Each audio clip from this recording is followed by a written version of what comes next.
All right, we're back, and I'm going to graph a quadratic a slightly different way because I wanted to point out something.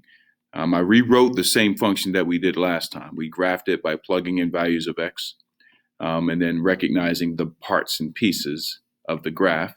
I want to do it again, but this time I want you to know that there is an equation that you can use for the axis of symmetry.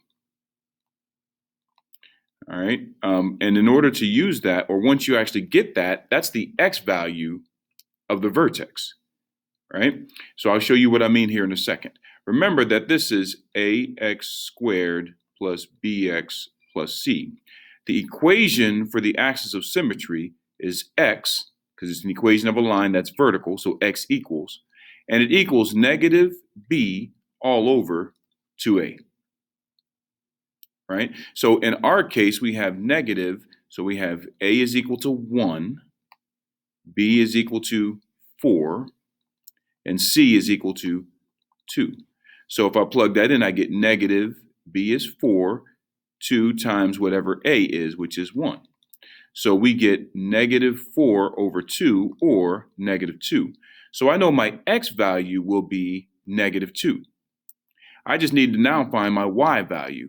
My y, or my f of x, means that I'm looking for f of negative 2. I'm going to plug in my x value into my function, which is negative 2 squared plus 4 times negative 2 plus 2, which, if I do this, gives me 4 minus 8 plus 2, which is going to give me negative 4 plus 2, or negative 2.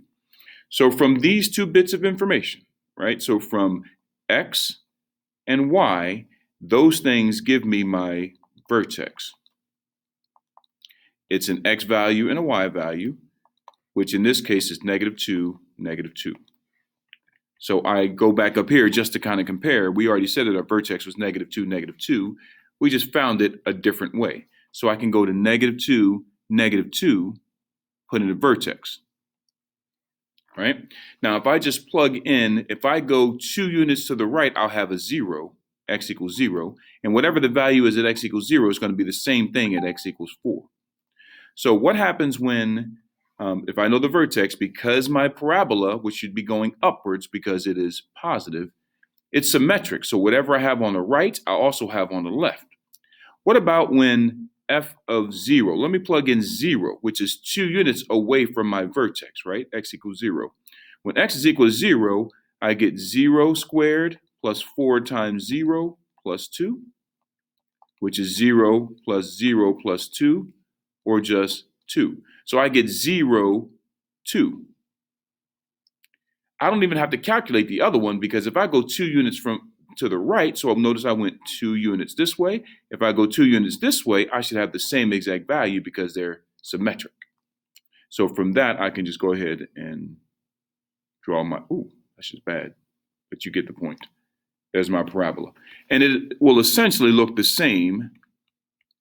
One thing I didn't call out on here is my axis of symmetry, but you know that's a vertical line that goes through the vertex. So my axis of symmetry here is x equals 2. That's what this is. I'm sorry, negative 2. That's what this is right here. So my axis of symmetry is x equals negative 2. There it is if I showed it on the graph. I know it goes through the vertex. There's my function. Again, I can ask about the domain and the range, but I've already done that up here. So I'm not going to do it again. I just wanted to show you another way you can actually calculate the axis of symmetry by using this thing right here. This gives you your axis of symmetry. X equals, in this case, negative 2. Once I find the axis of symmetry, I can use that x value, because that's a part of my vertex, to find the y value by plugging it into my function. I get negative 2. So my vertex becomes negative 2, negative 2. There's my first point. I just need to find one other point to the right. No matter what distance I go to the right, it's going to give me the same y value if I go to the left. All right? Just another way of doing it. You should, though, make sure you remember this formula for the axis of symmetry.